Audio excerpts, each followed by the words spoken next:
Selamat datang di channel Diari Fitri, channel yang membahas cerita rumah tangga sehari-hari. Sebelum mulai ceritanya, jangan lupa subscribe. Mari kita mulai ceritanya.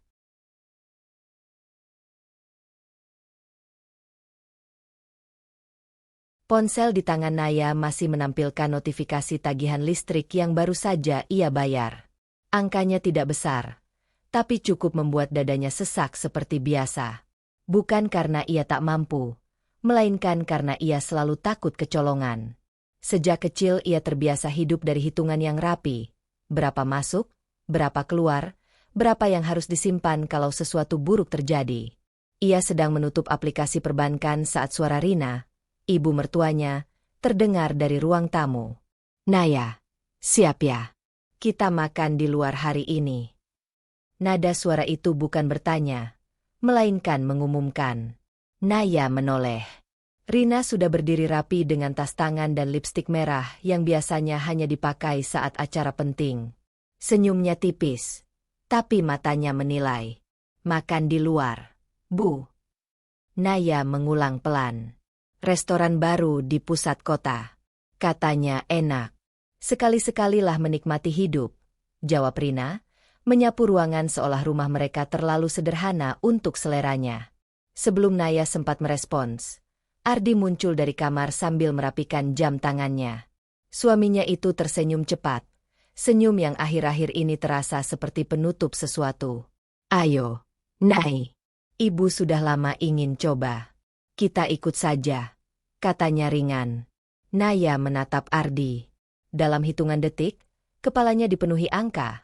Harga menu restoran baru biasanya tinggi, ongkos bensin, kemungkinan ia yang akan diminta membayar karena gajinya lebih stabil. Semua itu berputar cepat di kepalanya, seperti alarm yang hanya ia dengar sendiri. "Aku sebenarnya lagi hemat bulan ini," ucapnya hati-hati. Rina terkekeh kecil. "Hemat terus nanti stres. Uang itu dipakai, bukan dipandangi." Kalimat itu terdengar seperti candaan, tapi menyentil sesuatu di dalam dada Naya. Ia tidak pelit. Ia hanya tidak suka merasa tidak siap. Ada perbedaan yang sering orang lain abaikan. Ardi mendekat dan menepuk bahunya pelan. "Kita membahagiakan ibu, Nay. Masa makan saja dipikirkan seperti rapat kantor." Nada suaranya lembut, tapi mengandung dorongan yang sulit ditolak. Seolah jika Naya menolak, ia adalah istri yang tidak tahu diri. Naya menarik napas pelan. "Ini hanya makan malam," katanya pada diri sendiri. "Hanya satu pengeluaran. Tidak akan merusak semuanya." Ia mengangguk. Perjalanan menuju restoran diisi obrolan Rina dan Ardi tentang harga bahan pokok yang naik, tetangga yang renovasi rumah, dan saudara jauh yang katanya hidup boros. Naya hanya mendengar sebagian. Ia memperhatikan bagaimana Rina beberapa kali menyebut orang lain tidak pandai mengatur uang, dengan nada menghakimi, lalu sesekali meliriknya. Restoran itu lebih mewah dari bayangannya. Lampu gantung kristal, pelayan berseragam rapi, dan buku menu tebal seperti album foto. Jari Naya menegang saat membuka halaman pertama. Harga-harganya setara belanja dapur seminggu. Rina memesan tanpa melihat harga.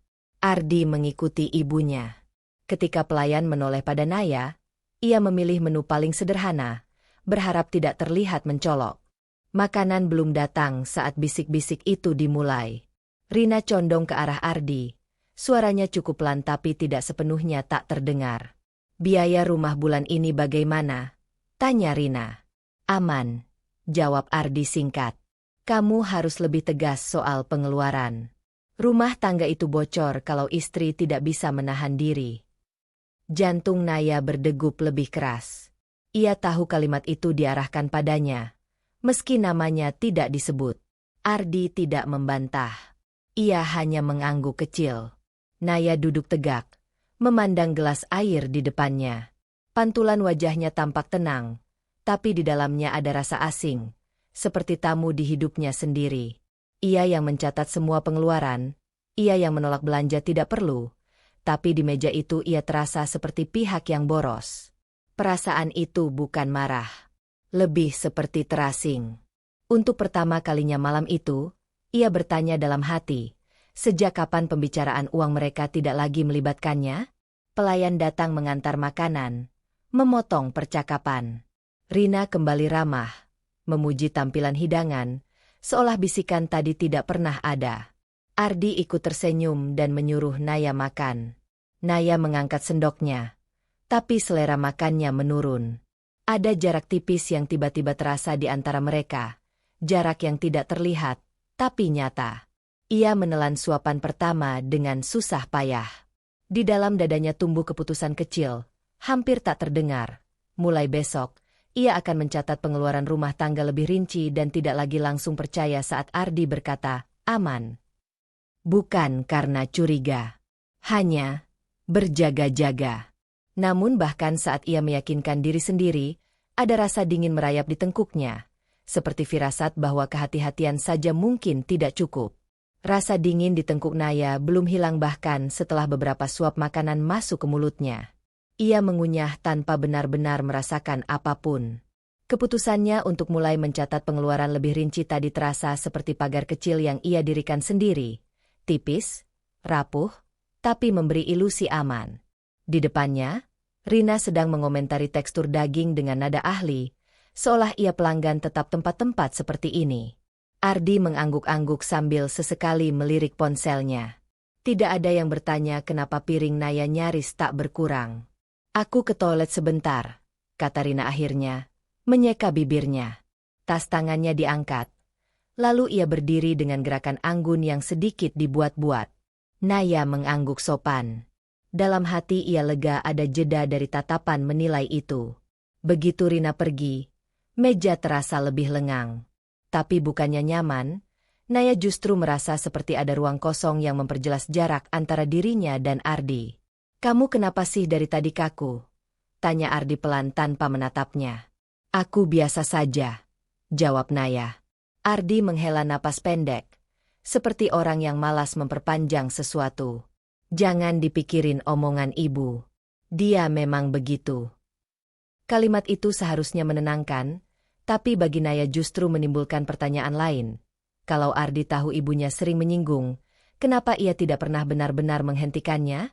Sebelum ia sempat menanggapi, seorang pelayan mendekat. Seragamnya rapi, tapi langkahnya tidak setenang pelayan lain yang sejak tadi lalu lalang. Ia berhenti di sisi Naya, sedikit membungkuk. Permisi, Bu, katanya pelan. Naya menoleh. Wajah pelayan itu muda, mungkin akhir 20-an. Name tag di dadanya bertuliskan Dimas.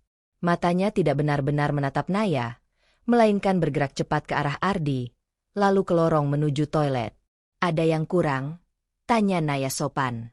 Dimas menaruh teko air, tapi tangannya sedikit gemetar. Air yang dituangkan hampir meluap. Ardi tidak memperhatikan. Ia sedang membalas pesan di ponselnya. Suara Dimas turun hampir menjadi bisikan. Bu, nanti pura-pura makan saja. Jangan dihabiskan. Naya mengerutkan kening. Ia mengira salah dengar. Dimas melanjutkan lebih cepat, nyaris tanpa membuka bibir. Lalu, pura-pura pingsan.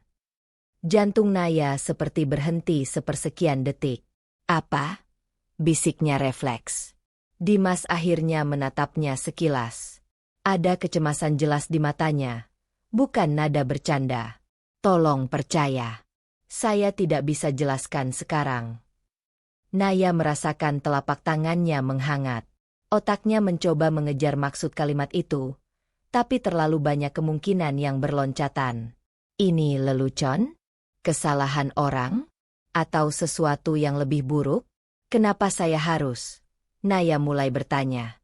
Langkah kaki terdengar dari arah toilet. Dimas langsung menegakkan badan. Wajahnya berubah netral seperti pelayan profesional. Selamat menikmati, Bu, ucapnya dengan volume normal, lalu pergi tanpa menunggu jawaban. Rina kembali ke meja dengan senyum tipis. Makanannya cocok. Naya menatap piringnya. Uap hangat masih naik dari sup di depannya. Tidak ada yang terlihat aneh. Tidak ada bau ganjil. Semua tampak normal. Terlalu normal untuk bisikan seaneh itu. Ardi akhirnya menyimpan ponselnya. Ayo dimakan. Nay. Sayang sudah mahal. Kata mahal menekan pelan di kepalanya. Naya mengambil sendok. Tangannya sedikit kaku. Ia teringat mata Dimas. Bukan mata orang iseng. Lebih seperti mata orang yang takut salah langkah. Kenapa seorang pelayan peduli apakah ia pingsan atau tidak? Ia menimbang cepat. Kalau ini lelucon, paling ia hanya terlihat aneh. Tapi kalau bukan, apa risikonya jika ia mengabaikannya? Rasa aman yang tadi ia bangun dengan logika pengeluaran kini tergeser oleh rasa tidak pasti yang lebih gelap. Ini bukan lagi soal uang. Ini soal kendali atas tubuh dan situasinya sendiri. Ia menyendok sup, menyentuhkannya ke bibir tanpa benar-benar menelan. Rina memperhatikan sekilas, lalu kembali makan. Detik berjalan lambat.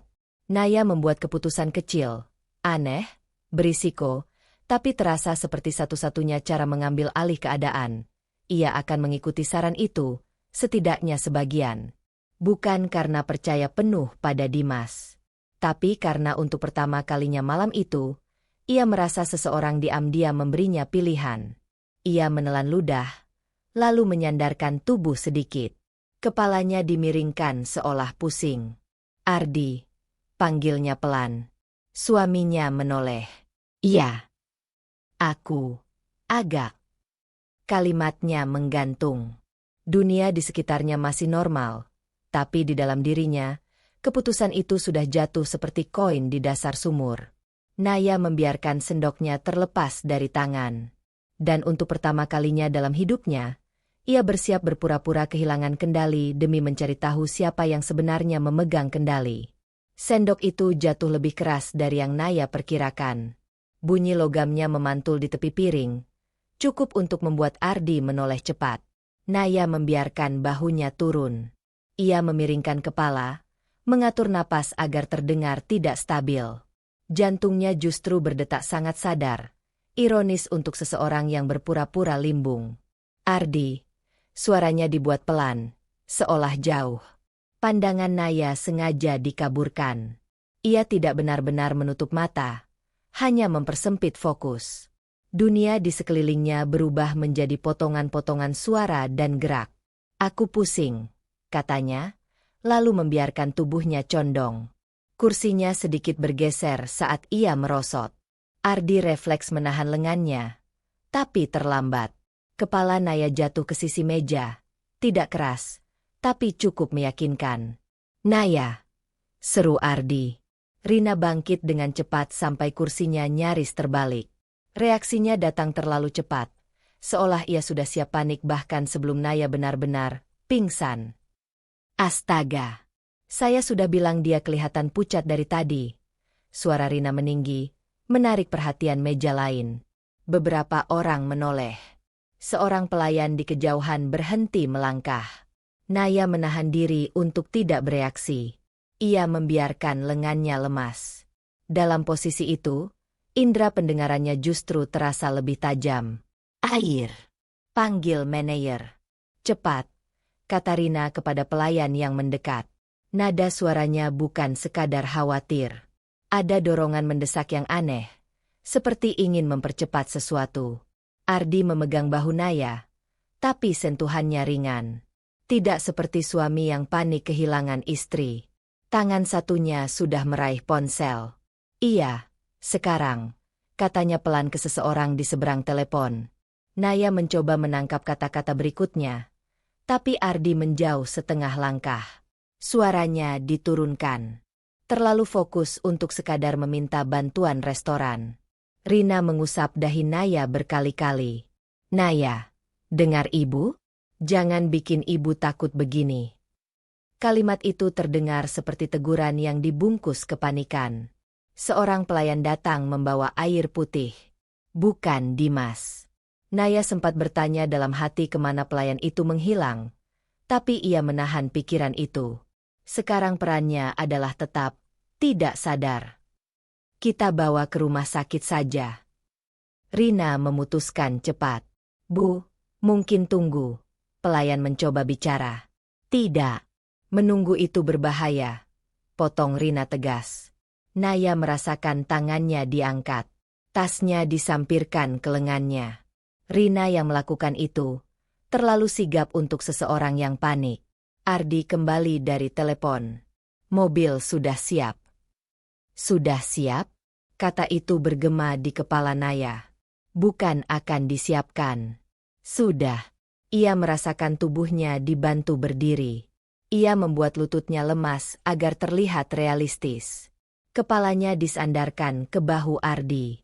Aroma parfum suaminya terasa familiar, tapi anehnya tidak menenangkan. Di perjalanan keluar restoran, suara Rina terus mengalir, tentang tekanan darah, kelelahan, perempuan muda yang tidak tahu batas diri. Semua diucapkan keras, seolah untuk didengar orang sekitar. Naya justru merasa seperti properti dalam sandiwara yang tidak ia pahami naskahnya. Udara malam menyentuh kulitnya saat pintu restoran terbuka. Ia dimasukkan ke kursi belakang mobil. Rina ikut masuk di sampingnya, memegang tangannya erat. Ardi di depan, kembali dengan ponsel. Iya, kami jalan sekarang, katanya singkat. Tidak ada kata, tolong siapkan IGD, atau istri saya pingsan. Kalimatnya terlalu umum untuk situasi darurat. Mobil melaju. Dalam gelap di balik kelopak matanya, pikiran Naya bergerak cepat. Ia mencoba merangkai potongan.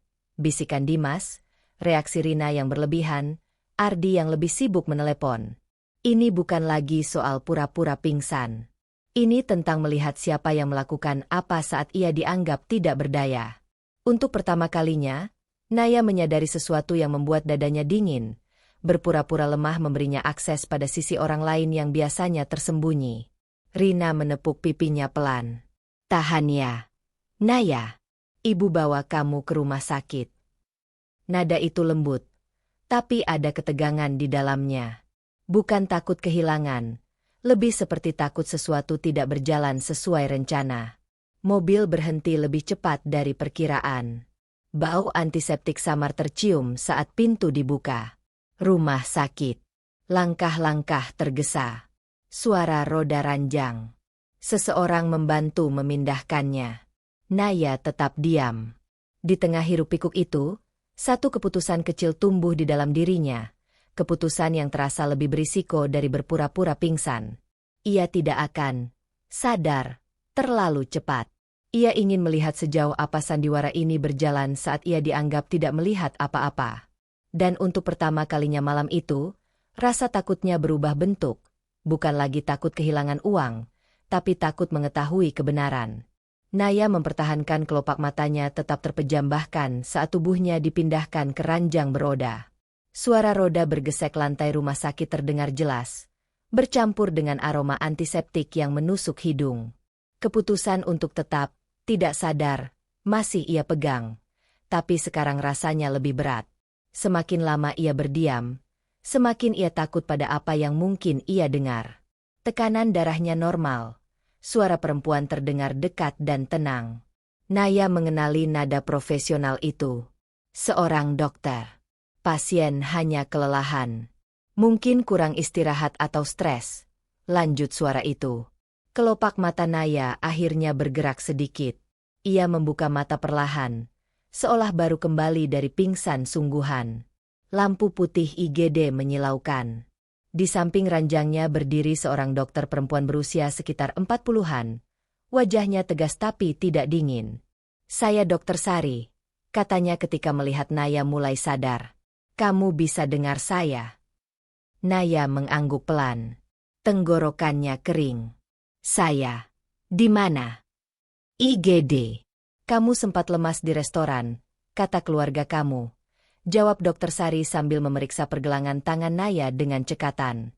Sentuhannya efisien, bukan dibuat-buat, dan itu sedikit menenangkan. Rina langsung mendekat ke sisi ranjang. Naya, kamu bikin ibu takut. Tiba-tiba pingsan begitu. Nada suaranya penuh kepedulian di permukaan, tapi mata Rina bergerak cepat menilai wajah dokter, monitor, dan sekitar ruangan, seolah menghitung situasi. Ardi berdiri sedikit menjauh. Wajahnya terlihat cemas, Tapi bukan cemas yang hangat. Lebih seperti orang yang terganggu oleh masalah tak terduga. Dia akhir-akhir ini capek, Dok, kata Ardi. Banyak pikiran. Naya menoleh sedikit ke arahnya. Banyak pikiran? Ardi tidak pernah bertanya apa yang ia pikirkan. Kalimat itu terdengar seperti penjelasan siap pakai. Dokter Sari menuliskan sesuatu di papan medis. Tidak ada tanda bahaya. Hanya kelelahan. Saya sarankan istirahat dan makan teratur. Jangan terlalu dipaksakan. Naya mengangguk pelan. Di dalam dadanya muncul rasa lega singkat. Tidak ada yang salah dengan tubuhnya. Tapi justru karena itu, pertanyaan lain muncul. Kalau tubuhnya baik-baik saja, kenapa semua ini terasa seperti drama berlebihan? Rina menepuk tangan kecil. Syukurlah. Tapi lebih baik dia istirahat di rumah. Lingkungan rumah sakit bikin stres. Belum ada yang menyarankan rawat inap, tapi Rina sudah bicara soal pulang. Terlalu cepat. Aku bisa temani kamu di sini, Nay, kata Ardi, tapi matanya sekilas melihat jam di ponsel. Kalimat itu terdengar seperti kewajiban, bukan niat. Lalu Rina berkata sesuatu yang membuat Naya menoleh penuh. Ibu pulang dulu ya. Ambil barang-barang Naya di rumah. Baju ganti, mungkin selimut kesukaannya. Biar dia nyaman. Naya mengernyit samar. Barang-barangnya? Ia tidak pernah meminta apapun. Dan dokter juga tidak mengatakan ia harus menginap. Saya tidak perlu. Suara Naya masih lemah, tapi cukup jelas. Tidak apa-apa, potong Rina cepat. Ibu tahu kamu suka yang rapi. Kalimat itu terdengar manis, tapi ada nada mengakhiri pembicaraan. Rina meraih sesuatu dari kursi di samping. Tas tangan Naya. Naya langsung sadar. Itu tasnya. Ia tidak ingat memberikannya pada siapapun. Refleks ia mencari ponsel. Tidak ada di samping bantal. Tidak di bawah selimut. Ponselnya biasanya selalu di tas. Ibu sekalian bawa ini ya, biar tidak hilang, kata Rina sambil mengangkat tas itu sedikit. Senyumnya tipis. Ada jeda kecil di kepala Naya. Jeda tempat semua potongan mulai terasa tidak sejajar. Kenapa tas dan ponselnya harus ikut? Kenapa bukan Ardi yang mengambilnya nanti? Kenapa semuanya terasa tergesa? Dokter Sari tidak menaruh curiga. Baginya ini hanya keluarga yang mengurus pasien. Tapi bagi Naya, ada garis halus yang mulai terlihat. Garis yang memisahkan perhatian tulus dan kendali. Ibu cepat saja, kata Ardi. Biar Naya bisa istirahat. Cepat saja. Seolah waktu menjadi faktor penting. Rina mengangguk dan pergi. Langkahnya mantap. Bukan langkah orang panik atau khawatir meninggalkan menantu di IGD. Pintu tertutup. Naya menatap langit-langit. Di dadanya, perasaan baru tumbuh. Bukan takut seperti sebelumnya. Bukan bingung. Ini lebih tajam. Kecurigaan yang mulai mencari bentuk. Jika ini hanya soal kelelahan, kenapa semua orang tampak sibuk mengatur sesuatu di luar dirinya? Ardi duduk di kursi, tapi kembali mengangkat ponsel. Jarinya mengetik cepat. Naya memejamkan mata lagi, tapi kali ini bukan pura-pura pingsan. Ia berpikir. Tasnya berisi dompet, kartu bank, beberapa perhiasan kecil yang ia bawa setelah pulang kerja. Benda-benda yang selalu ia jaga. Untuk pertama kalinya malam itu, pikiran yang selama ini ia hindari muncul jelas. Bagaimana jika kehati-hatiannya selama ini justru membuat orang lain merasa tertantang? Ia menarik napas pelan. Lalu membuat keputusan kecil yang terasa berisiko. Ia tidak akan langsung pulang ke rumah nanti. Ia ingin melihat dulu, siapa yang benar-benar datang menjemput, dan siapa yang tidak. Karena sekarang, rasa ingin tahunya lebih besar daripada rasa tidak enaknya. Naya tetap berbaring setelah Rina pergi membawa tasnya. Keputusan kecil yang ia buat, tidak langsung pulang, tadinya terasa masuk akal. Tapi 15 menit di ranjang IGD membuat keputusan itu berubah rasa. Lampu putih terlalu terang, tirai antar ranjang terlalu tipis, dan suara pasien lain yang mengerang membuat kepalanya berat. Ardi berdiri di dekat pintu, ponsel di telinganya. Ia berbicara pelan, membelakangi Naya. Iya, sudah. Ibu yang pegang, katanya singkat. Kalimat itu membuat mata Naya terbuka sedikit. Ibu yang pegang apa? Tasnya. Kartu-kartunya? Saat Ardi menoleh dan sadar Naya memperhatikannya, ia langsung mengakhiri panggilan. Kamu sudah enakan? Tanyanya. Lebih baik, jawab Naya jujur. Tubuhnya memang baik-baik saja. Yang tidak tenang adalah pikirannya. Bagus. Tunggu ibu datang ya. Dia ambil barangmu, kata Ardi. Naya menatap wajah suaminya. Tidak ada kehangatan lega di sana. Hanya nada menyelesaikan urusan. Aku tidak perlu menginap, kata Naya pelan. Ardi terlihat ragu sepersekian detik. Tapi, dokter bilang cuma capek. Ardi menghela napas. Ya sudah, tapi tunggu ibu saja. Tunggu lagi. Kata itu terasa seperti perintah halus yang terus diulang malam ini. Naya tiba-tiba lelah menunggu tanpa tahu apa yang sebenarnya terjadi. Aku mau ke toilet, katanya. Ardi mengangguk dan kembali melihat ponsel. Naya turun dari ranjang pelan. Kakinya stabil. Ia berjalan melewati lorong IGD, bukan ke toilet, tapi ke meja perawat. Seorang perawat muda menoleh ramah. Sudah boleh pulang kalau pasien merasa kuat, kata perawat itu setelah Naya bertanya pelan. Administrasinya juga sudah dibereskan keluarga. Sudah dibereskan. Berarti Rina atau Ardi mengurusnya. Tanpa bertanya padanya. Ucapan itu seperti stempel kecil. Keputusan tentang dirinya diambil orang lain. Naya mengangguk terima kasih. Di dalam dadanya muncul dorongan yang jarang ia ikuti. Dorongan untuk bertindak tanpa meminta izin. Ia berjalan ke pintu keluar. Udara malam menyambutnya lebih jujur daripada ruangan rumah sakit. Ia berdiri sebentar di depan lobi, merasa aneh karena untuk pertama kalinya malam ini ia sendirian tanpa diarahkan. Ia memanggil taksi online dari ponsel lamanya yang kebetulan masih di saku jaket. Ponsel cadangan yang biasa ia pakai untuk kerja. Baterainya tinggal setengah. Tapi cukup. Saat menunggu, bisikan itu muncul lagi di kepalanya. Pura-pura makan. Pura-pura pingsan. Wajah Dimas terlintas. Tegang, takut, tapi yakin. Bukan wajah orang iseng. Kalau itu hanya lelucon, dampaknya terlalu besar. Ia sampai di IGD, tasnya dibawa orang lain, dan ia ditinggal menunggu. Kenapa seorang pelayan repot memperingatkannya? Lampu mobil taksi berhenti di depannya. Sopir menurunkan kaca. Atas nama Naya? Tanyanya. Naya mengangguk dan masuk. Mobil bergerak meninggalkan rumah sakit. Kota malam tampak biasa saja.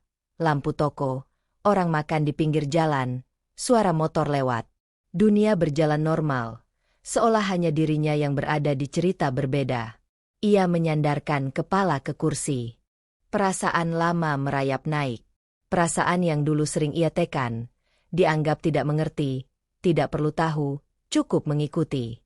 Dalam rumah tangganya, Ardi sering berkata ia terlalu khawatir soal uang. Rina sering bercanda bahwa Naya terlalu menghitung. Padahal menghitung adalah caranya merasa aman. Sekarang ia mulai melihat pola lain. Setiap kali uang dibahas, ia dibuat merasa berlebihan. Setiap kali ia ingin tahu detail, jawabannya dibuat samar. Bukan konflik besar. Hanya potongan kecil yang dulu ia abaikan demi damai. Naya menatap jalanan di luar jendela. Jika mereka benar-benar khawatir, kenapa membiarkannya sendirian di IGD? Kenapa tasnya dibawa? Kenapa Ardi lebih banyak menelepon daripada bicara padanya? Kecurigaan itu belum punya bentuk jelas, tapi sudah punya arah. Mobil mendekati kompleks rumahnya. Jantung Naya berdetak lebih cepat, bukan karena takut pulang, tapi karena ia ingin melihat sesuatu dengan matanya sendiri. Ia tiba-tiba tidak ingin memberitahu siapapun bahwa ia sudah keluar dari rumah sakit. Bukan untuk menguji, hanya untuk tahu posisi sebenarnya. Mobil berhenti di depan rumah. Lampu teras menyala. Tidak ada tanda panik atau orang mondar-mandir menunggu pasien pulang. Naya membayar, turun, dan berdiri beberapa detik di depan pintu. Ia memegang gagang pintu. Di dalam dadanya tumbuh keputusan kecil, berisiko, tapi terasa perlu. Ia akan masuk tanpa suara dan melihat dulu sebelum memberitahu siapapun bahwa ia sudah pulang. Karena malam ini, untuk pertama kalinya, ia merasa jawaban tidak akan datang kalau ia hanya menunggu ditenangkan. Gagang pintu terasa dingin di telapak tangan Naya. Keputusan kecilnya untuk masuk tanpa suara masih bergetar di dadanya. Ia menahan napas sebelum menekan perlahan. Pintu terbuka. Tidak terkunci. Hal sederhana itu langsung membuat alisnya berkerut. Rina orang yang selalu mengingatkan soal keamanan rumah, bahkan untuk sekadar ke warung. Mustahil ia lupa mengunci. Lampu ruang tamu menyala. Sepi. Tidak ada suara televisi. Tidak ada langkah kaki menyambut orang sakit yang seharusnya baru pulang dari IGD. Naya masuk pelan dan menutup pintu tanpa bunyi. Sepatu dilepas di dekat rak. Kebiasaan yang kini membantunya bergerak tanpa suara. Setiap langkah terasa seperti menyentuh wilayah asing di rumahnya sendiri. Lalu ia mendengarnya. Suara kayu bergeser. Lemari dibuka. Dari arah kamar. Naya membeku. Ia mengenali suara itu. Lemari kamar tidurnya memiliki engsel yang sedikit seret. Ia selalu berencana memperbaikinya. Suara itu diikuti bisikan. Cepat. Jangan lama-lama. Suara Rina, tertahan tapi tegang. Jantung Naya berdetak keras sampai telinganya berdengung. Ia mendekat beberapa langkah ke lorong kamar. Instingnya berkata berhenti, tapi rasa ingin tahu mendorongnya maju. Ini yang mana? Suara Ardi pelan. Yang kotak merah. Dia simpan di dalam tas biasanya. Bisik Rina. Tas yang Rina bawa dari rumah sakit. Naya merasakan sesuatu di dadanya runtuh pelan. Bukan ledakan emosi, tapi retakan sunyi. Seperti kaca yang mulai retak dari dalam. Ia berhenti di dekat dinding kamar. Tepat sebelum pintu terlihat. Cahaya dari dalam menyisakan garis tipis di lantai lorong. Ia mengintip. Ardi berdiri di depan lemari. Pintunya terbuka lebar. Di tangannya ada kotak perhiasan kecil berwarna merah marun. Kotak yang Naya beli sendiri setelah perhiasan pemberian orang tuanya mulai bertambah. Kotak yang selalu ia kunci. Kotak itu sekarang terbuka. Rina berdiri di samping tempat tidur. Tas Naya di tangannya. Isinya dikeluarkan sebagian ke atas kasur. Dompet, pouch kecil, buku tabungan. Ini saja dulu. Jangan semuanya. Kata Rina. Nada suaranya bukan ragu. Lebih seperti orang yang sudah mempertimbangkan strategi. Ardi membuka kotak perhiasan. Cahaya lampu memantul di gelang emas dan cincin. Nanti dia sadar, kata Ardi. Dia masih di rumah sakit. Ibu tahu dosis paniknya dia. Dia pasti nurut dibawa ke sana, jawab Rina cepat. Kalimat itu menusuk lebih dalam daripada pemandangan kotak perhiasan di tangan suaminya. Mereka yakin aku tidak di sini. Naya menempelkan punggung ke dinding. Napasnya dangkal. Bukan karena takut tertangkap, lebih karena sesuatu yang selama ini ia jaga dengan hati-hati kini disentuh tanpa izin. Ini bukan lagi soal uang. Ini tentang batas yang dilanggar diam-diam. Ia mencoba mencari penjelasan lain. Mungkin mereka memindahkan demi keamanan? Tapi bisikan panik dan cara mereka membuka barangnya tidak seperti orang mengamankan. Lebih seperti orang memilih. Rina membuka dompet Naya. Kartu-kartu dikeluarkan. Diperiksa cepat. Pinnya kamu tahu? Tanya Rina. Ardi diam sepersekian detik. Tahu. Jawaban itu pendek. Tapi cukup. Naya menutup mata sebentar. Ia ingat kapan Ardi melihatnya mengetik PIN di ATM, saat ia percaya tidak perlu menyembunyikan dari suami sendiri. Kepercayaan kecil yang terasa wajar dalam pernikahan. Sekarang ingatan itu terasa seperti kecerobohan. Di kamar, Rina menghela napas. Kita hanya pinjam. Nanti juga diganti kalau sudah longgar. Pinjam tanpa izin. Pinjam saat pemiliknya dianggap tidak sadar. Kata itu dipilih rapi untuk menenangkan diri sendiri. Naya membuka mata lagi. Aneh. Tapi air matanya tidak turun. Yang ada justru rasa hening. Seperti saat seseorang akhirnya melihat jawaban yang lama dihindari. Selama ini ia takut terlihat pelit. Takut dianggap tidak ikhlas. Takut merusak hubungan hanya karena uang. Tapi di lorong rumahnya sendiri, ia melihat sesuatu yang lebih mahal dari uang sedang diambil. Rasa aman. Ardi menutup kotak perhiasan. Sudah cukup. Langkahnya bergerak ke arah pintu kamar. Refleks Naya mundur satu langkah. Masuk ke bayangan lorong. Napas ditahan. Ardi tidak keluar. Ia hanya meletakkan kotak itu di atas meja rias. Lalu kembali ke dalam. Naya sadar satu hal. Mereka belum selesai. Dan ia sekarang punya pilihan. Masuk dan memergoki. Atau tetap diam dan melihat sejauh apa ini berjalan. Di dadanya, keputusan kecil tapi berbahaya terbentuk. Ia akan tetap berpura-pura belum pulang. Karena kebenaran yang setengah terlihat lebih berbahaya daripada yang sepenuhnya terbuka. Ia melangkah mundur perlahan ke ruang tamu, membiarkan mereka tetap merasa aman. Untuk pertama kalinya, Naya tidak hanya berhati-hati soal uang. Ia mulai berhati-hati soal hatinya sendiri. Naya berdiri di ruang tamu dalam bayangan, punggungnya menempel ke dinding dekat rak sepatu. Lampu utama tidak dinyalakan, hanya lampu sudut yang redup. Dari posisi itu, ia masih bisa mendengar jelas suara dari kamar tanpa terlihat jika seseorang keluar mendadak. Keputusan untuk tetap berpura-pura belum pulang terasa seperti berdiri di tepi jurang. Ia tahu berbahaya, tapi ada sesuatu di bawah sana yang harus ia lihat sendiri. Di kamar, suara laci ditarik lagi. Buku tabungannya di mana? Suara Rina terdengar lebih rendah, tapi tegas. Ada di map biru, jawab Ardi. Nada suaminya berubah. Tidak lagi bingung seperti sebelumnya. Lebih seperti orang yang sudah tahu apa yang dicari. Naya memejamkan mata sebentar. Map biru itu ia simpan di rak paling atas lemari, di balik tumpukan dokumen kerja. Tidak pernah ia sembunyikan dari Ardi, hanya tidak diumbar.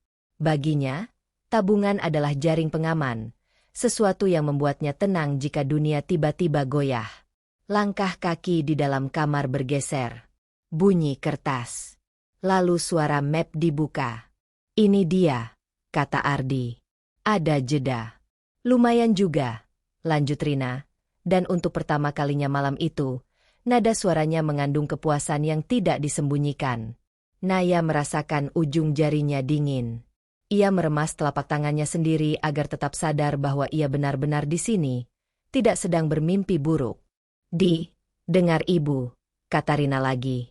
Uang dalam rumah tangga itu hak keluarga, bukan milik pribadi. Kalimat itu diucapkan seperti prinsip hidup, bukan pembenaran dadakan. Ardi tidak langsung menjawab. Kamu anak laki-laki, tanggung jawabmu besar. Masa istrimu pegang semua? Lanjut Rina. Ada nada menekan yang familiar. Nada yang sering dipakai Rina saat ingin sesuatu terjadi tanpa bantahan. Tapi ini uang dia juga, Bu, kata Ardi akhirnya. Itu kalimat paling benar yang Naya dengar dari mulut suaminya malam ini. Dadanya sempat menghangat sepersekian detik. Namun Rina tidak mundur. Dia itu istrimu. Apapun yang dia punya ya milik kalian. Kamu juga kerja untuk rumah ini. Dia yang paling banyak nabung, Ardi berkata pelan. Justru bagus. Dipakai saat keluarga butuh. Bukan disimpan untuk rasa aman sendiri. Rasa aman sendiri. Kata-kata itu seperti tamparan yang diarahkan pada Naya tanpa menyebut namanya. Seolah keinginannya merasa aman adalah bentuk ego. Sunyi beberapa detik. Naya menunggu.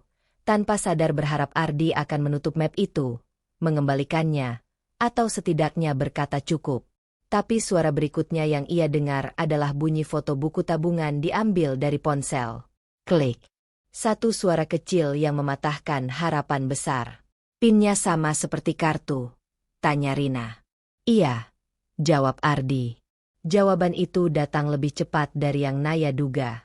Tidak ada ragu di dalamnya. Tubuh Naya gemetar halus. Bukan gemetar dramatis, hanya getaran kecil di lengan dan dada. Tubuhnya bereaksi lebih jujur daripada pikirannya. Ia tidak marah meledak. Tidak juga ingin menangis. Yang muncul justru rasa sakit yang sunyi.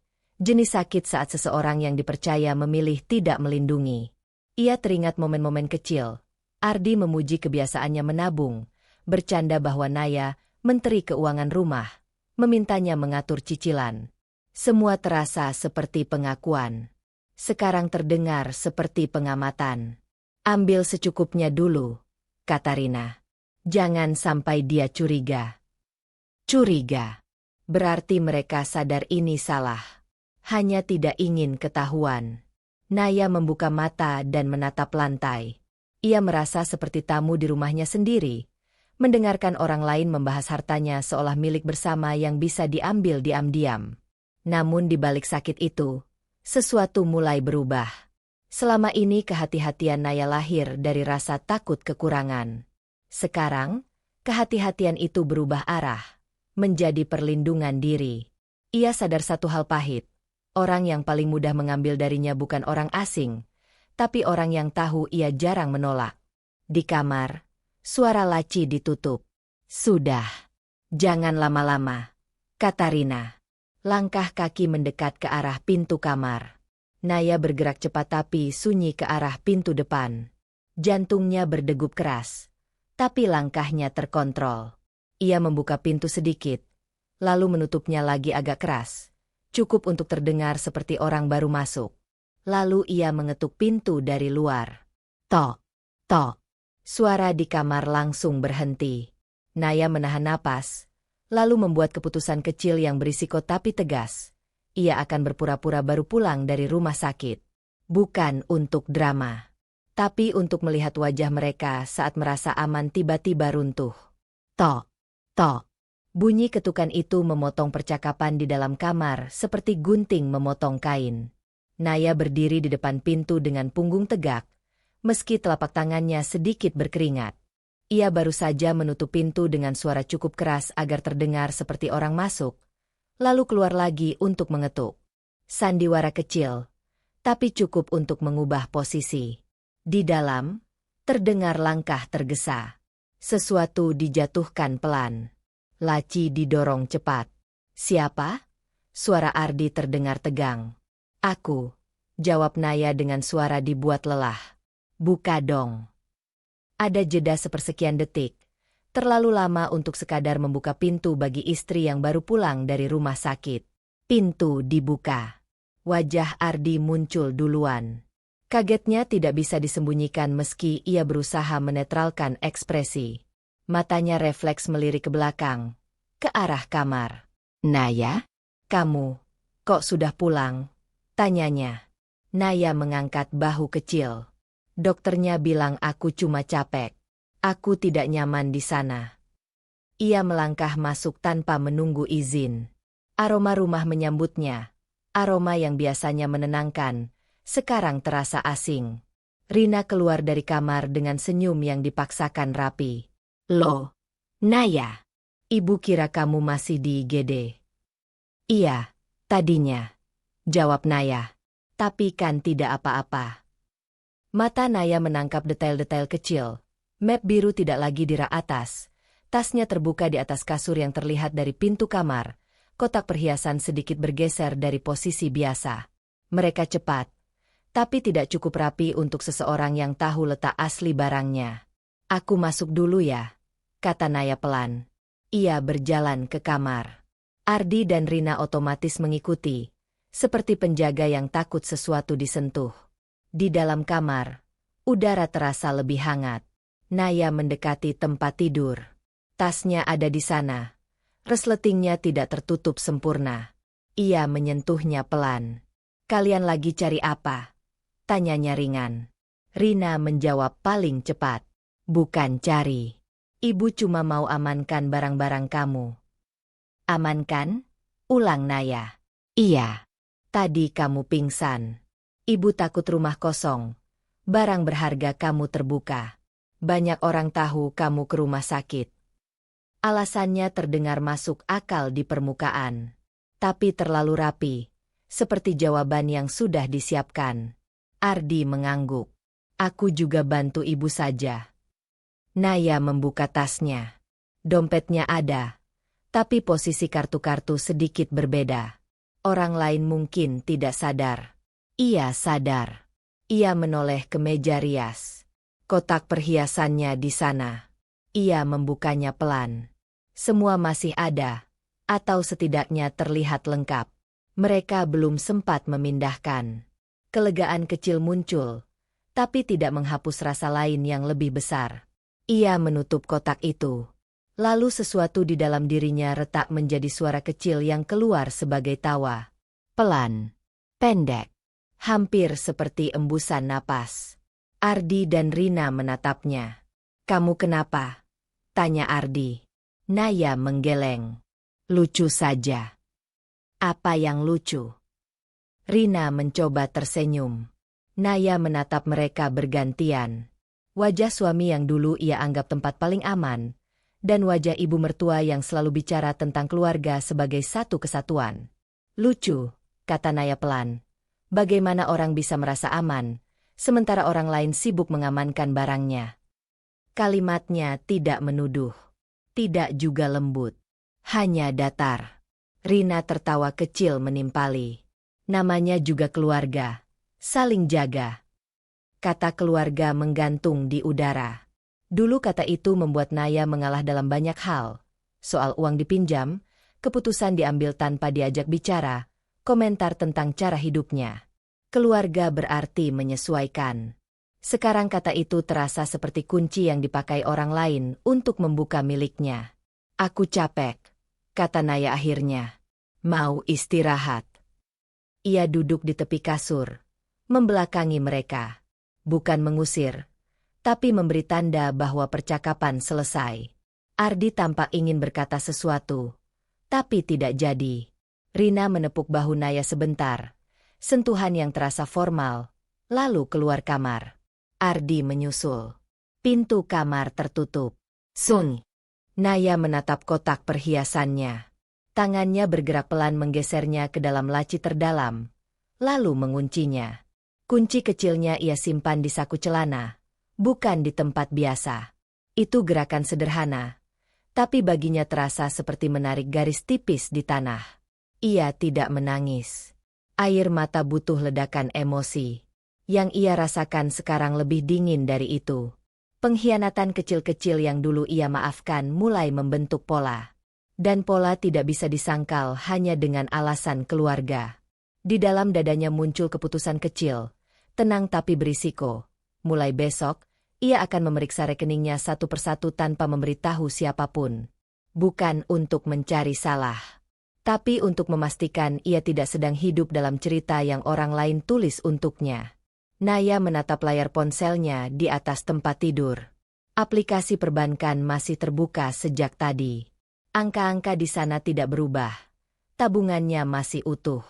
Ia sudah memeriksanya 3 kali. Seolah saldo bisa berkurang hanya karena dipikirkan. Keputusan kecilnya untuk mulai memeriksa rekening diam-diam ternyata tidak menenangkan. Justru membuatnya sadar betapa tipis rasa aman itu.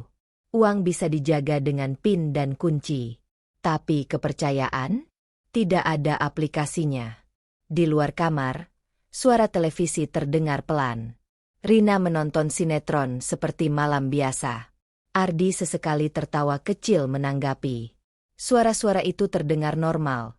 Terlalu normal setelah apa yang Naya lihat dengan matanya sendiri. Rumah ini tampak berjalan seperti biasa. Hanya Naya yang merasa lantainya sedikit miring. Ia mematikan layar ponsel.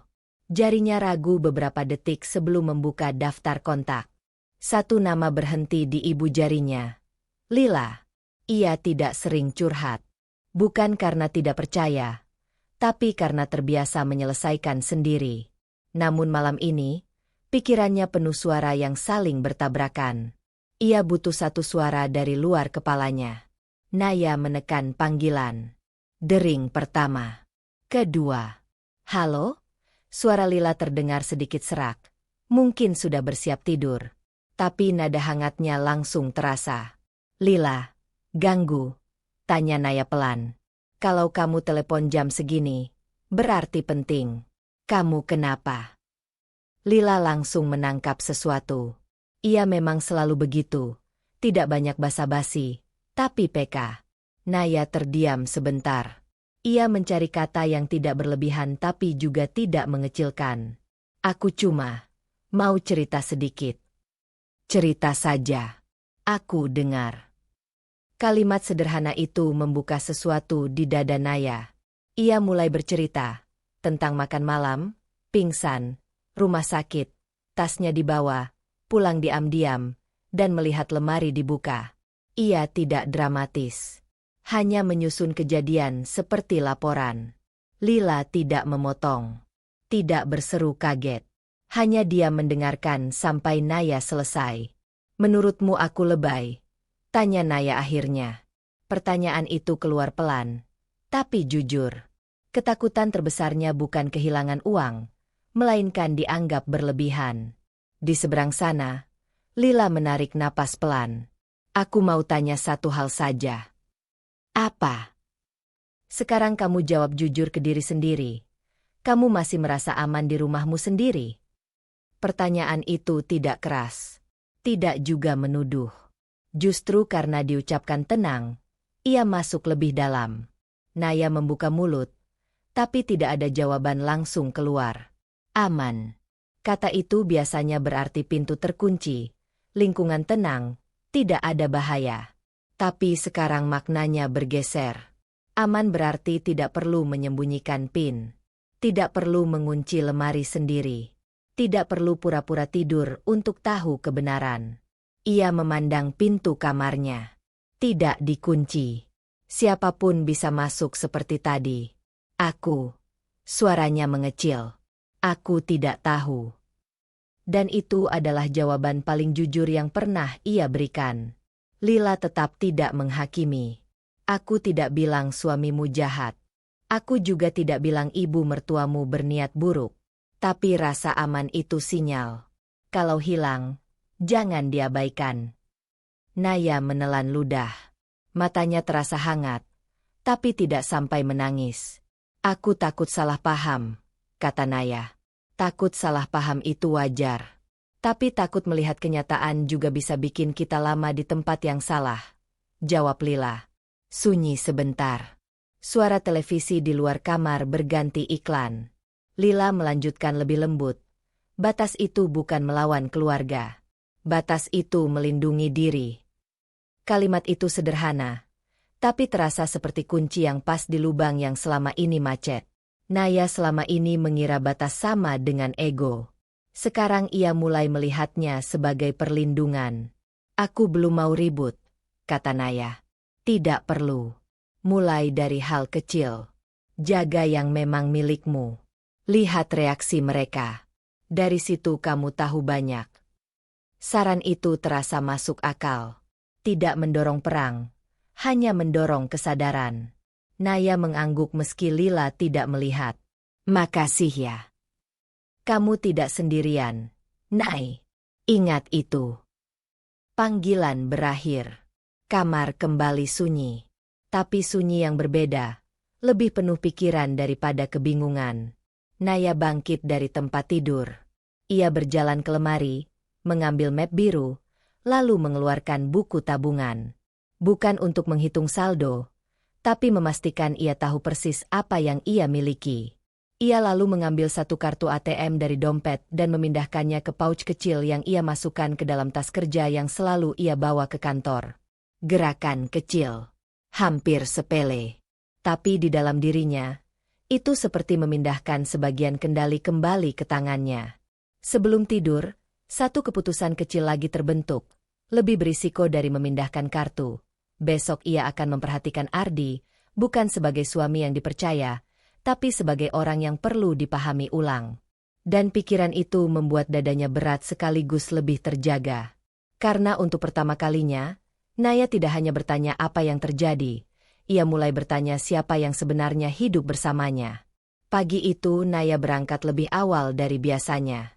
Ia bilang pada Ardi ada rapat mendadak di kantor. Ardi hanya mengangguk sambil menyeruput kopi, tidak banyak bertanya. Sikap itu dulu terasa seperti kepercayaan. Sekarang terasa seperti jarak. Sepanjang perjalanan, pikiran Naya tidak tenang. Kalimat Lila semalam masih terngiang. Rasa aman itu sinyal. Ia mulai melihat rumahnya seperti tempat yang harus dipetakan ulang. Siapa memegang apa, siapa tahu apa, siapa bisa masuk ke ruang mana. Dan di tengah semua itu, satu nama muncul, Dimas. Dimas adalah sepupu jauh Ardi yang beberapa bulan terakhir sering membantu di usaha catering keluarga Rina. Tidak terlalu dekat dengan Naya, tapi cukup sering bertemu di acara keluarga. Sikapnya cenderung pendiam, namun sopan. 2 hari lalu, tiba-tiba ia mengirim pesan singkat. "Mbak Naya, kalau sempat saya mau ngomong. Penting." Naya tidak langsung merespons waktu itu. Tapi setelah kejadian lemari dan tas, pesan itu terasa berbeda. Restoran tempat mereka bertemu sederhana dan tidak terlalu ramai. Naya sengaja memilih tempat di dekat kantor agar tidak mencurigakan. Ia datang lebih dulu, duduk di pojok, memesan teh hangat yang hampir tidak ia sentuh. Dimas datang 15 menit kemudian. Ia tampak ragu begitu melihat Naya, seolah menimbang apakah langkahnya sudah benar. "Mbak, makasih sudah mau ketemu," katanya pelan sambil duduk. "Ada apa, Mas Dimas?" Naya langsung ke inti. Ia tidak ingin basa-basi karena perasaannya sudah tegang duluan. Dimas mengusap telapak tangannya di celana. Tanda gugup. "Saya sebenarnya tidak enak ngomong ini. Takut dibilang ikut campur. Kalau sampai minta ketemu diam-diam, berarti bukan hal kecil." Dimas menatap meja beberapa detik sebelum akhirnya bicara. "Mbak pernah curiga soal Ibu Rina?" Pertanyaan itu membuat bahu Naya menegang. Ia tidak menjawab, tapi matanya memberi isyarat agar Dimas lanjut. "Saya pernah lihat sesuatu di acara keluarga bulan lalu," kata Dimas hati-hati. "Waktu itu Tante Rina bikin minuman buat salah satu tamu. Sebelum disajikan, beliau campur sesuatu dari botol kecil." Naya mengernyit. "Obat." "Saya kira juga begitu." Tapi setelah diminum, tamunya mendadak pusing dan mual. Acara jadi fokus ke dia. Tante Rina yang paling heboh, paling panik, paling mengurus. Semua orang simpati. Naya merasakan dingin merayap di punggungnya. "Saya tidak mikir macam-macam awalnya," lanjut Dimas. "Tapi 2 hari kemudian saya lihat botol kecil itu lagi di dapur. Saya tanya isinya apa. Tante Rina bilang vitamin cair. Tapi baunya seperti obat tidur yang pernah saya minum waktu operasi gigi." Naya menelan ludah. Ingatannya melompat ke makan malam keluarga, ke minuman yang disodorkan Rina dengan senyum lembut, ke tubuhnya yang tiba-tiba lemas. "Kenapa Mas Dimas cerita ini ke saya?" tanya Naya pelan. Suaranya lebih tipis dari yang ia inginkan. Dimas menatapnya langsung sekarang. "Karena kemarin saya dengar Mbak masuk rumah sakit setelah minum di rumah. Dan saya lihat pola yang sama." Kata pola itu seperti palu kecil memukul kesadaran Naya. Ia ingin menyangkal. Ingin bilang ini kebetulan. Tapi tubuhnya mengingat rasa berat di kepala malam itu. Cara Rina terlalu cepat mengambil alih situasi. Cara tasnya ikut dibawa. "Saya tidak bilang Tante Rina pasti berniat jahat," kata Dimas cepat, seolah takut menuduh. "Tapi saya merasa Mbak perlu hati-hati. Saya kasihan lihat Mbak. Mbak orangnya baik." Kasihan. Naya tidak tersinggung. Justru kata itu membuat matanya panas. Selama ini ia berusaha jadi menantu baik, istri pengertian, orang yang tidak memperumit keadaan. Tanpa sadar, ia mungkin terlihat seperti orang yang mudah digeser. "Ada orang lain yang lihat?" tanya Naya. Dimas menggeleng. "Saya saja yang kebetulan di dapur." Artinya tidak ada saksi, tidak ada bukti, hanya cerita dan potongan kejadian. Tapi kadang intuisi tidak butuh saksi. Naya menarik napas panjang. Dunia di sekitarnya tetap berjalan. Pelayan lewat, piring berdenting, orang tertawa di meja lain. Hanya dunianya yang terasa bergeser. "Terima kasih sudah jujur," katanya akhirnya. Dimas tampak lega sekaligus khawatir. "Saya cuma tidak mau Mbak kenapa-kenapa." Setelah itu percakapan berhenti. Tidak ada yang bisa ditambahkan tanpa membuat segalanya terlalu nyata. Dalam perjalanan pulang, Naya tidak langsung ke kantor. Ia duduk lama di mobil dengan mesin mati. Tangannya disetir. Pikirannya berputar. Kalau ini benar, berarti masalahnya bukan sekadar uang. Bukan sekadar campur tangan. Tapi kendali. Dan orang yang bermain kendali jarang berhenti sendiri. Untuk pertama kalinya, Naya memikirkan sesuatu yang belum pernah ia lakukan selama menikah. Menyimpan rahasia dari suaminya demi melindungi diri. Ponselnya ia buka. Ia mencari nomor klinik tempat ia dulu cek kesehatan rutin. Jarumnya ragu di atas layar. Lalu ia membuat janji tes laboratorium. Bukan karena sakit, tapi ingin tahu apa yang pernah masuk ke tubuhnya malam itu. Keputusan kecil. Diam-diam. Berisiko. Dan saat tombol konfirmasi ditekan, Naya sadar satu hal. Ia sudah melangkah dari sekadar curiga menjadi mencari bukti. Langkah yang mungkin mengubah cara ia memandang keluarganya sendiri. Konfirmasi janji laboratorium itu masih terpampang di layar ponsel Naya saat ia duduk sendirian di dalam mobil. Waktu terasa berjalan pelan, seolah memberinya ruang untuk berpikir, atau mungkin memaksanya mengingat. Ia menyandarkan kepala ke kursi. Napasnya teratur, tapi dadanya berat. Mencari bukti berarti ia sudah tidak lagi mengandalkan rasa percaya. Dan ketika percaya digantikan bukti, hubungan apapun berubah bentuk. Tanpa diminta, ingatannya membuka lembar-lembar lama. Dulu, setahun pertama menikah, Naya sering merasa bangga bisa membantu keluarga Ardi. Ia tumbuh di keluarga yang menganggap berbagi sebagai bentuk kasih. Jadi ketika Rina beberapa kali berkata, "Ibu pinjam dulu ya, nanti diganti," Naya mengangguk tanpa hitung-hitungan. Awalnya jumlah kecil. Uang belanja tambahan. Biaya servis mobil. Lalu berkembang jadi hal-hal yang lebih besar. Modal usaha catering, renovasi dapur, talangan untuk saudara jauh. Setiap kali Naya bertanya soal pengembalian, Rina selalu punya jawaban lembut. "Naya kan sudah seperti anak sendiri. Masa sama orang tua dihitung?" Kalimat itu dulu membuat Naya merasa bersalah karena sempat bertanya. Seolah menjaga batas adalah bentuk durhaka. Ia mengingat satu malam ketika ia memberanikan diri bicara pada Ardi. "Aku cuma mau kejelasan, bukan menagih," katanya hati-hati waktu itu. Ardi tertawa kecil. Nada yang meremehkan tanpa sadar. "Kamu terlalu kaku soal uang. Ibu itu bukan orang lain." Bukan orang lain. Tapi Naya juga bukan dompet keluarga. Saat itu ia menelan keberatan. Ia memilih damai daripada dianggap perhitungan. Ia pikir pernikahan memang butuh kelonggaran. Sekarang, duduk di mobil dengan pikiran lebih jernih, Naya melihatnya sebagai pola. Bukan kejadian terpisah. Setiap kali ia mulai bertanya, ia dibuat merasa tidak enak. Setiap kali ragu, ia dihadapkan pada narasi keluarga. Dan Ardi selalu berdiri di sisi ibunya. Bukan dengan marah. Bukan dengan keras. Justru dengan nada rasional yang membuat Naya tampak emosional. "Ibu nggak mungkin macam-macam.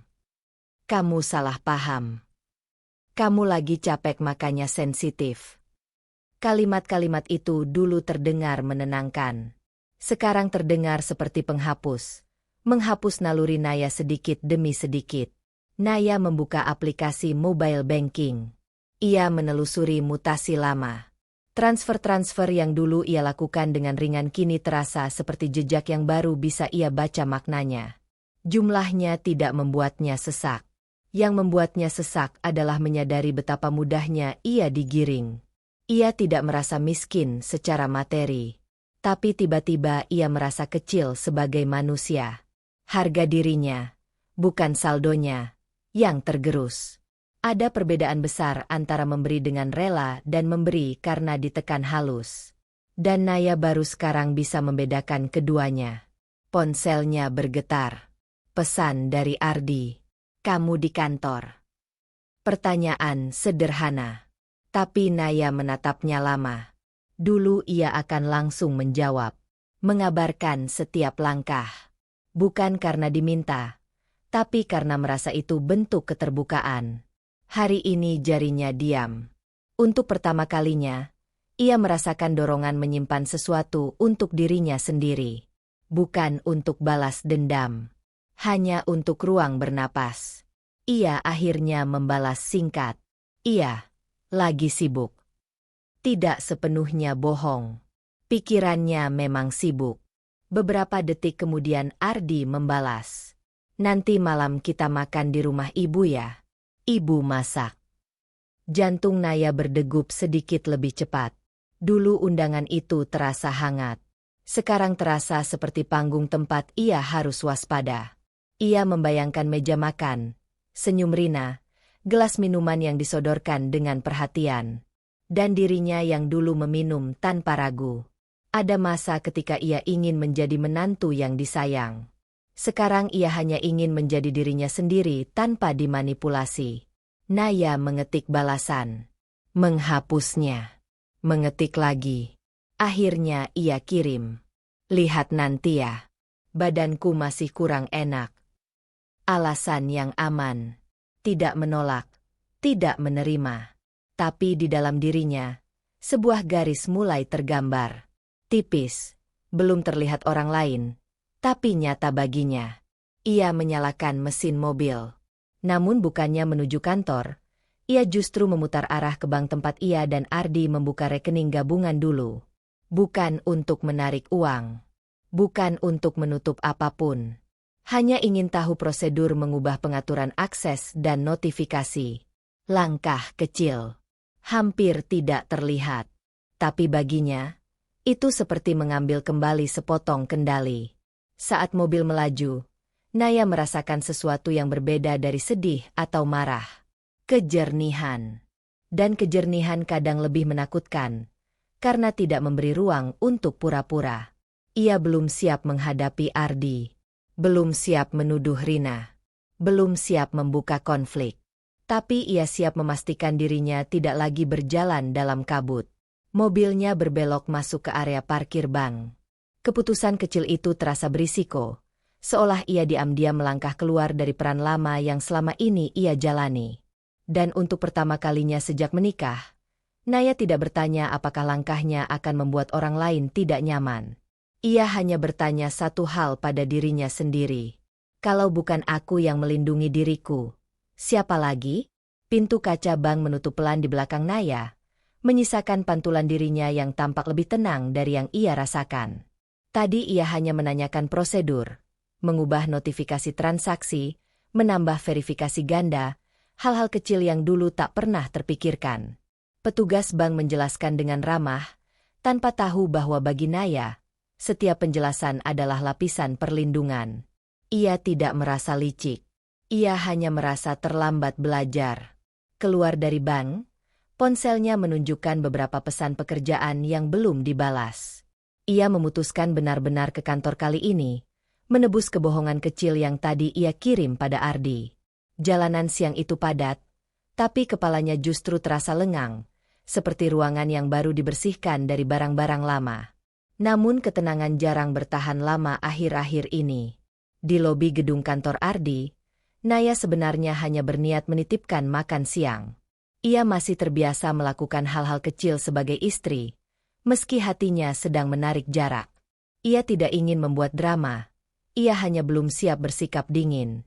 Resepsionis mengenalnya dan mempersilakan duduk. Pak Ardi lagi keluar meeting sebentar. Bu. Naya mengangguk.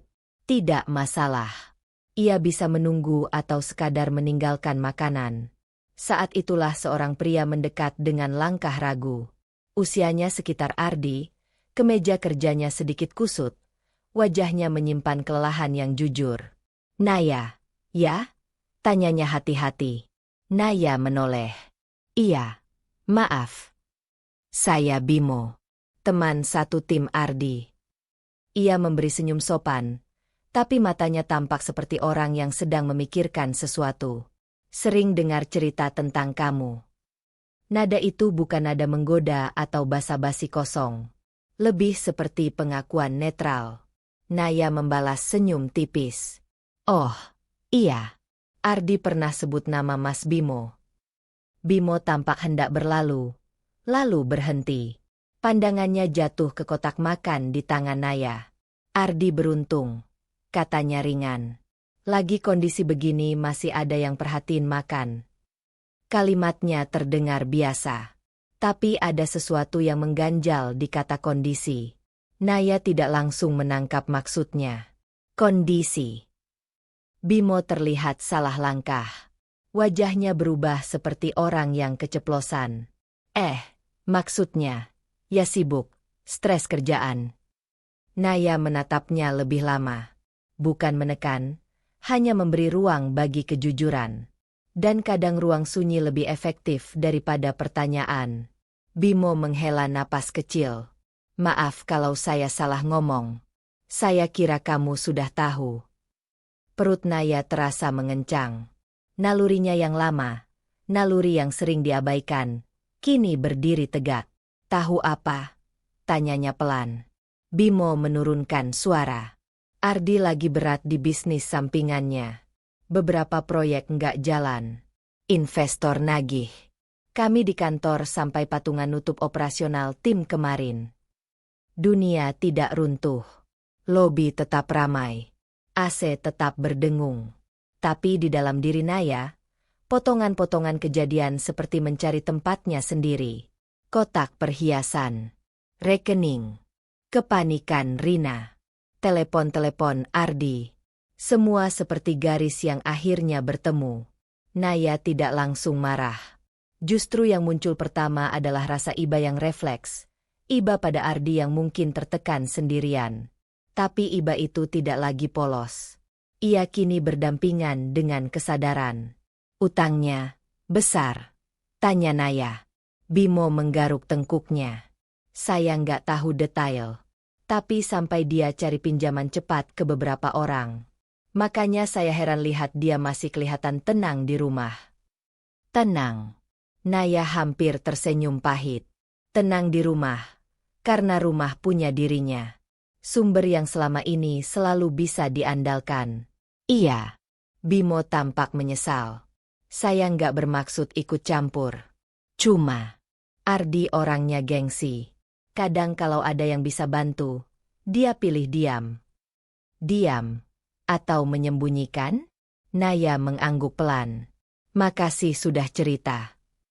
Bimo pergi dengan wajah lega sekaligus bersalah. Ia sudah mengatakan sesuatu yang mungkin bukan haknya. Tapi mungkin perlu diketahui. Naya duduk kembali. Kotak makan di pangkuannya terasa lebih berat dari isinya. Jadi ini motifnya. Bukan sekadar ibu yang manipulatif. Bukan sekadar suami yang lemah pada orang tua.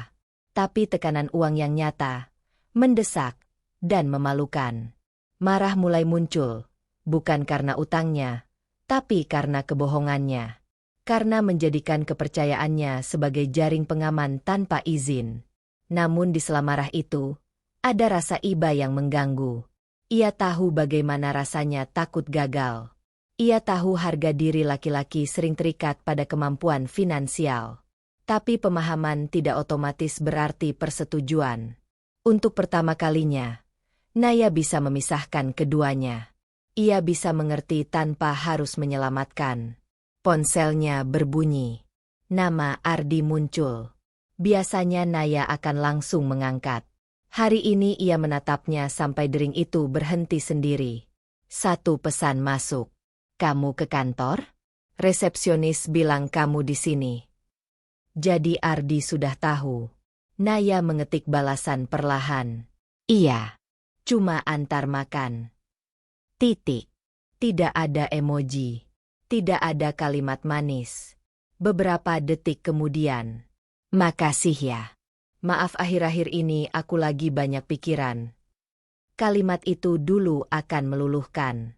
Sekarang justru terdengar seperti potongan puzzle yang terlambat. Naya menutup layar. Ia sadar sesuatu tentang dirinya hari ini. Ia tidak ingin lagi menjadi solusi otomatis setiap kali Ardi punya masalah. Bukan berarti ia berhenti peduli. Ia hanya ingin peduli tanpa mengorbankan dirinya. Ia berdiri, menitipkan kotak makan di resepsionis, lalu berjalan keluar gedung. Langkahnya mantap, tapi hatinya tidak ringan. Keputusan baru selalu membawa risiko baru. Di parkiran, sebelum masuk mobil, ia membuka aplikasi banknya lagi. Jari Nia berhenti di menu limit transfer harian rekening gabungan. Dulu limit itu tinggi, untuk kemudahan, untuk fleksibilitas, untuk kepercayaan. Hari ini ia menurunkannya. Tidak ekstrim, tapi cukup membuat setiap transaksi besar perlu persetujuannya. Perubahan kecil, hampir tak terlihat. Namun saat menekan tombol konfirmasi, jantungnya berdebar seperti melakukan pelanggaran. Ini bukan izin Ardi. Ini bukan diskusi keluarga. Ini perlindungan diri. Notifikasi perubahan berhasil muncul di layar. Dan bersamaan dengan itu, tekanan batin baru datang. Jika Ardi menyadari perubahan ini, pertanyaan akan muncul. Dan dari pertanyaan, konflik tak terhindarkan. Naya mematikan layar ponsel. Untuk pertama kalinya, ia tidak bertanya apakah tindakannya adil bagi Ardi. Ia hanya bertanya apakah tindakannya adil bagi dirinya. Lalu ia masuk ke mobil, membawa satu keputusan kecil yang mungkin akan membuka pintu pertengkaran besar. Ruang tamu terasa berbeda malam itu, bukan karena susunannya berubah, tapi karena Naya akhirnya memutuskan berhenti menghindari apa yang sudah jelas ada di depan mata. Sejak menurunkan limit rekening, ia hidup dalam ketegangan sunyi. Setiap bunyi notifikasi membuat bahunya kaku. Setiap Ardi bersikap biasa, hatinya justru bertanya-tanya. Bukan lagi apa yang terjadi, tapi kapan semuanya akan meledak. Dan malam ini, Naya memilih waktu ledakan itu sendiri. Ia mengirim pesan singkat ke Ardi sore tadi. Aku mau bicara. Ajak ibu ke rumah. Penting. Ardi sempat bertanya ada apa, tapi Naya tidak menjawab. Ia tahu, kalau ia memberi sedikit saja petunjuk, pembicaraan ini akan ditunda, dipelintir, atau dibuat kabur. Sekarang Ardi dan Rina duduk di hadapannya. Ardi tampak gelisah. Ponselnya beberapa kali berpindah tangan. Rina duduk tegak dengan wajah tidak sabar, seperti merasa dipanggil untuk hal sepele.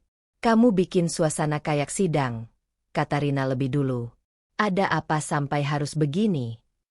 Nada itu bukan nada khawatir, lebih ke terganggu. Naya duduk lurus. Tangannya tidak gemetar, meski dadanya bergemuruh. Ia sudah melewati fase menangis sendirian. Malam ini bukan untuk air mata. Aku cuma mau kejelasan, katanya pelan. Ardi mencoba tersenyum tipis. Ya sudah, ngomong saja. Nggak usah tegang. Naya menatap suaminya beberapa detik. Dulu, tatapan itu selalu mencari rasa aman. Sekarang, ia hanya mencari kejujuran. Tanpa banyak kata, Naya mengambil ponselnya. Ia membuka satu file audio. Klik. Suara lemari terbuka.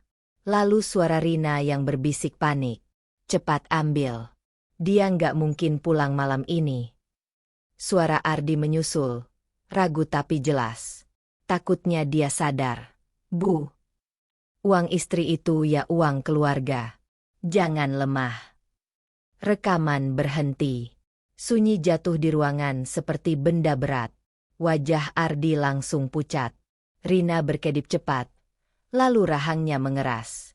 Naya tidak menaikkan suara. Aku dengar langsung. Dan aku rekam. Ardi menelan ludah. Naya, aku bisa jelasin. Rina memotong lebih dulu. Jadi kamu mata-matai keluarga sendiri sekarang? Nada suaranya berubah tajam. Menyerang, bukan membela diri. Naya menoleh padanya. Untuk pertama kali, tidak ada usaha menyenangkan mertua di matanya. Yang membuka lemari saya tanpa izin siapa? Rina mendengus. Itu bukan mencuri. Itu keluarga. Kamu ini terlalu pelit sama keluarga sendiri. Kata pelit menghantam, tapi tidak melukai seperti dulu. Sekarang kata itu hanya terdengar seperti pembenaran. Pelit? Ulang Naya pelan. Atau ibu yang terbiasa mengambil tanpa bilang? Rina langsung berdiri. Kalau kamu dari awal terbuka soal uang, nggak perlu begini. Ardi tertekan. Kamu malah hitung-hitungan. Akhirnya keluar juga. Naya menoleh ke Ardi. Tertekan soal utang. Ardi terlihat kaget. Kamu tahu dari mana? Dari orang yang jujur tanpa sengaja, jawab Naya. Ardi mengusap wajahnya. Dinding pertahanannya runtuh pelan. Aku cuma mau pinjam sebentar. Nanti juga balik. Naya menatapnya lama. Pinjam tanpa bilang itu bukan pinjam. Aku takut kamu nolak. Ardi meninggi. Kamu selalu hati-hati soal uang. Karena itu hasil kerja keras saya, kata Naya tenang, tapi tegas. Dan karena saya percaya suami saya nggak akan ambil diam-diam. Kalimat itu lebih menyakitkan daripada teriakan. Ardi terdiam. Rina kembali duduk. Tapi suaranya tetap keras. Laki-laki kalau jatuh usaha itu wajar dibantu istri. Kamu ini kebanyakan hitung. Naya menatap mertuanya lama. Ia baru sadar sesuatu. Rina tidak merasa bersalah. Sedikit pun tidak. Di kepalanya, semua ini logis. Dan kesadaran itu anehnya menenangkan. Karena kalau seseorang tidak merasa salah, Naya tidak perlu lagi berharap perubahan cepat. Aku tidak menolak membantu, kata Naya akhirnya. Aku menolak dibohongi. Ardi menatapnya. Kali ini dengan wajah benar-benar lelah. Aku malu. Naya.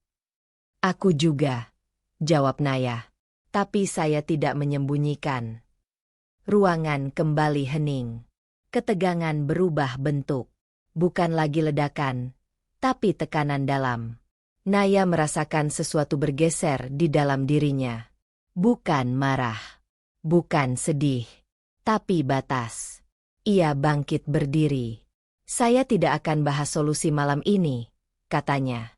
Saya cuma mau satu hal jelas. Uang saya bukan cadangan darurat yang bisa diambil tanpa izin. Rina hendak menyela, tapi Naya mengangkat tangan kecil. Bukan kasar, hanya tegas. Dan anehnya, Rina berhenti. Mulai sekarang, lanjut Naya, semua soal uang dibicarakan dulu. Tidak ada lagi keputusan sepihak. Ardi mengangguk pelan. Meski wajahnya masih campur aduk antara lega dan takut. Naya tahu ini belum selesai. Bahkan mungkin baru mulai. Ia berjalan ke kamar, meninggalkan mereka di ruang tamu dengan pikiran masing-masing. Saat pintu kamar tertutup, barulah napasnya terasa berat. Ia tidak menangis. Tapi jantungnya berdebar seperti habis berlari jauh. Di meja samping tempat tidur, ponselnya menyala. Aplikasi bank masih terbuka dari tadi sore. Jari Nia bergerak lagi. Bukan mengubah limit. Ia membuka opsi yang lebih besar. Pemisahan rekening gabungan. Formulir digital itu hanya butuh satu konfirmasi. Satu langkah lagi menuju jarak yang nyata dalam pernikahan. Naya menatap layar lama. Jika ia menekan ini, tidak ada lagi pura-pura normal. Di luar kamar, ia mendengar suara Ardi dan Rina berbisik tegang. Di dalam kamar, ia sendirian dengan keputusan yang bisa mengubah segalanya. Jari Nia menggantung di atas tombol konfirmasi. Dan untuk pertama kalinya, Naya tidak takut pada konflik. Ia hanya takut kembali mengkhianati dirinya sendiri.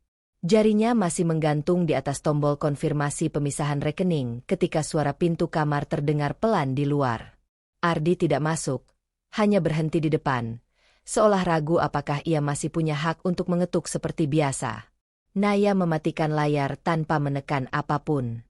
Bukan karena berubah pikiran, tapi karena ia sadar satu hal. Sebelum memisahkan angka di rekening, ia harus memisahkan kejelasan di antara mereka. Ia membuka pintu. Ardi berdiri dengan wajah lelah yang belum pernah ia lihat sebelumnya. Bukan lelah fisik, tapi lelah orang yang kehabisan alasan. Ibu sudah pulang, katanya pelan. Dia kesal. Naya mengangguk. Itu bisa ditebak. Rina tidak terbiasa ditahan, apalagi dipertanyakan. Aku mau bicara lagi, kata Naya. Ardi terlihat gugup, tapi mengangguk. Mereka kembali ke ruang tamu yang masih menyimpan sisa panas percakapan sebelumnya. Kotak perhiasan Naya masih tergeletak di meja, tidak lagi disembunyikan. Pemandangan itu sendiri sudah seperti pengakuan. Naya duduk, tapi punggungnya tegak. Tidak defensif, tidak menyerang. Ardi, katanya pelan, bantuan itu lahir dari kepercayaan, bukan dari tipu daya. Kalimatnya sederhana, tapi tidak bisa dibantah. Ia tidak meninggikan suara, tidak menyelipkan emosi berlebihan. Justru ketenangannya membuat udara terasa berat. Aku nggak berniat menipu, kata Ardi cepat, refleks. Aku cuma ambil tanpa izin, potong Naya lembut. Sembunyiin masalah. Biarkan ibu menekan saya. Itu rangkaian keputusan, bukan kecelakaan. Ardi terdiam. Naya melanjutkan, kalau dari awal kamu datang dan bilang kamu kesulitan, mungkin ceritanya beda. Mungkin saya tetap marah, tapi saya tidak merasa dikhianati. Ardi menunduk. Tangannya saling menggenggam kuat. Aku malu, katanya lagi, kali ini lebih kecil. Aku takut kamu lihat aku gagal. Naya menatapnya lama. Dan sekarang? Ardi tidak menjawab. Karena sekarang bukan lagi soal gagal usaha, tapi gagal jujur. Naya mengalihkan pandangannya ke kotak perhiasan. Ia menariknya pelan ke arah dirinya. Saya tidak akan memberikan uang lagi, Ardi. Setidaknya sampai saya melihat kejujuran dulu. Nada itu final, tapi tidak kejam. Seperti keputusan yang sudah dipikirkan lama. Ardi mengangkat kepala. Panik tipis muncul. Naya, kondisi lagi genting. Aku bisa tenggelam. Aku bukan pelampung darurat, jawab Naya tenang. Aku istri. Kalimat itu membuat Ardi terdiam lagi. Naya membuka kotak perhiasan, memeriksa isinya satu persatu. Bukan karena tidak percaya jumlahnya, tapi karena simbolnya. Ini tentang batas. Saya juga minta semua ini dikembalikan utuh. Lanjutnya, tidak ada lagi yang berpindah tanpa izin saya. Ardi mengangguk pelan. Tidak membantah. Itu saja sudah berbeda dari biasanya. Namun yang paling berat belum ia katakan. Naya menarik napas. Dadanya terasa penuh, tapi suaranya tetap stabil. Kamu tahu apa yang paling menyakitkan? Ardi menatapnya, kali ini dengan kewaspadaan. Saya merasa sendirian dalam pernikahan ini. Kalimat itu tidak dramatis. Tidak diucapkan sambil menangis.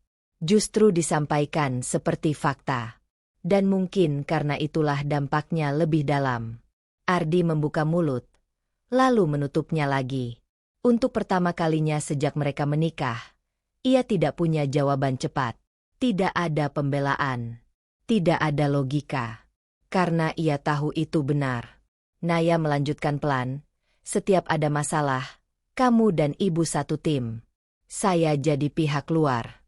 Padahal ini rumah saya juga. Hidup saya juga.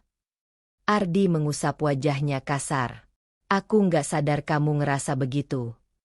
Naya memberi senyum kecil yang pahit. Itulah masalahnya. Sunyi jatuh. Di luar, suara motor lewat sesekali. Kehidupan orang lain berjalan normal. Sementara di dalam rumah ini, sesuatu sedang retak pelan. Naya tidak meminta janji. Tidak meminta perubahan besar. Ia tahu kata-kata mudah diucapkan saat terpojok. Ia hanya ingin kejujuran. Dan untuk pertama kalinya, ia berhenti memohon bahkan untuk itu. Ia berdiri. Malam ini saya tidur di kamar tamu. Ardi terlihat kaget. Naya. Saya butuh ruang, katanya lembut tapi tegas. Bukan untuk menghukum kamu. Untuk mendengar diri saya sendiri. Itu lebih sulit dibantah daripada kemarahan. Ardi tidak menahan. Naya membawa kotak perhiasannya ke kamar tamu. Ruangan itu jarang dipakai, sedikit dingin, sedikit asing, dan anehnya cocok dengan perasaannya sekarang. Ia duduk di tepi ranjang. Tubuhnya akhirnya terasa lelah. Ponselnya kembali ia buka. Formulir pemisahan rekening masih terbuka. Kali ini ia tidak langsung melihat tombol konfirmasi. Ia membuka menu lain. Penggantian PIN. Pemindahan penyimpanan perhiasan ke Safe Deposit Box. Perubahan kontak darurat rekening. Langkah-langkah kecil. Diam. Rapi. Perlindungan, bukan pelarian. Setelah selesai, ia mematikan layar dan merebahkan diri. Matanya menatap langit-langit kamar tamu yang kosong. Di luar ruangan, ia mendengar Ardi mondar-mandir pelan. Tidak mengetuk. Tidak bicara. Mungkin bingung. Mungkin takut. Dan untuk pertama kalinya, Naya tidak merasa bersalah membuatnya bingung. Namun satu keputusan kecil muncul di kepalanya. Lebih besar dari sekadar rekening atau perhiasan. Besok, ia akan bertemu notaris yang dulu mengurus aset pribadinya sebelum menikah. Bukan untuk bercerai. Belum. Tapi untuk memahami haknya. Pemikiran itu membuat jantungnya berdebar. Bukan karena benci, tapi karena ini langkah menuju kemungkinan yang dulu tidak berani ia lihat. Di kamar yang asing itu, Naya sadar, kadang jarak bukan tanda berakhir, tapi cara melihat hubungan dengan jujur. Dan kejujuran, ia tahu sekarang, selalu membawa risiko. Pagi datang tanpa banyak suara di rumah itu, tapi Naya bangun dengan dada yang lebih ringan daripada malam-malam sebelumnya. Bukan karena masalahnya hilang, melainkan karena ia sudah berhenti menunggu orang lain menyelesaikannya. Semalam ia tidur sebentar-sebentar di kamar tamu.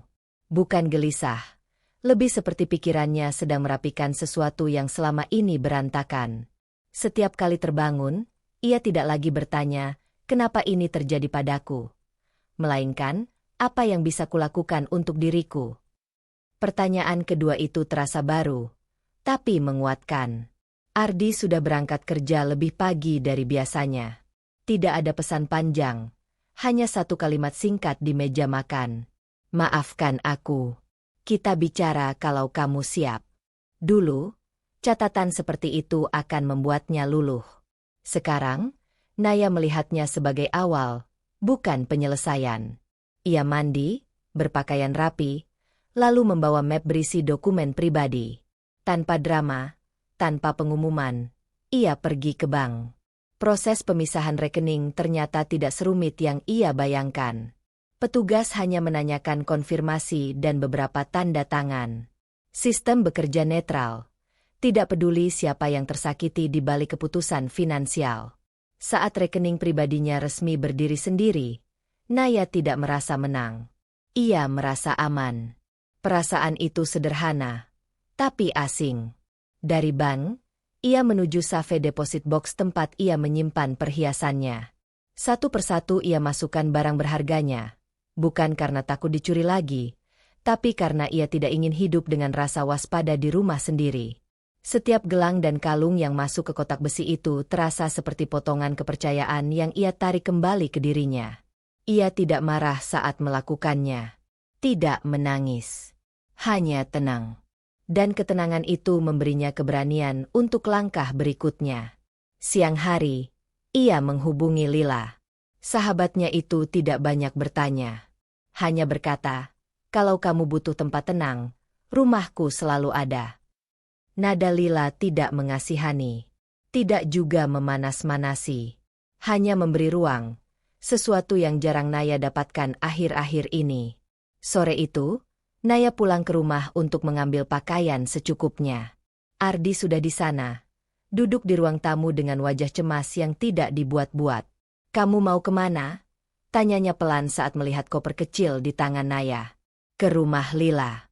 Sementara, jawab Naya jujur. Ardi berdiri. Kamu Mau pisah? Aku mau bernapas, kata Naya. Itu beda. Ardi menelan ludah.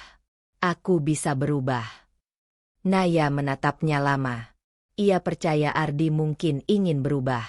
Tapi keinginan saja tidak menghapus luka.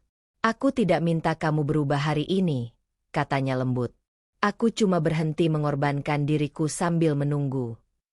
Kalimat itu tidak menyerang. Justru itulah yang membuat Ardi tidak bisa membantah.